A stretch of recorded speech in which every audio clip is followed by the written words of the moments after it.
Sharon, what would you say the critical elements for a CEO to be transformative are?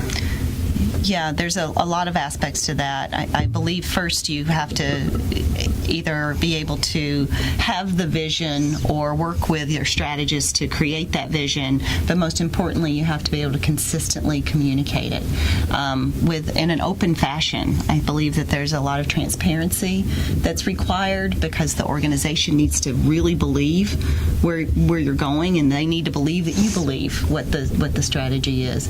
The communication piece, though, I have to say, is probably the best advice that I can give.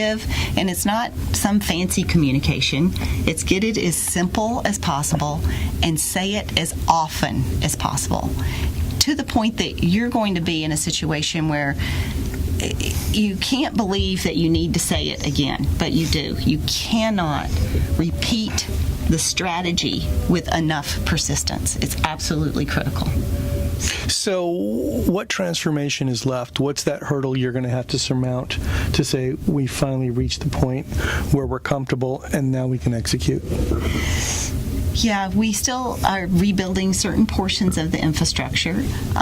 We do feel like that we're lining up a lot of key partnerships. I mentioned China as a good example, and partnerships in some of the other aspects of the different revenue streams. We're very excited about some of the things that are coming down the pipeline, but some of the situations with retail and the unpredictability of that right now create a lot of ups and downs in the process along the way. And that we need to get into more of a stable environment, I believe, for us to make that next step toward complete transformation. And I think, too, one of the things that we've been doing to keep our cash flow really, really quite positive is holding on to some of retail environment. We've gotten to a place where we can operate super efficiently. So we've been holding on to certain stores while we know they're negative comping because we have a positive four-wall.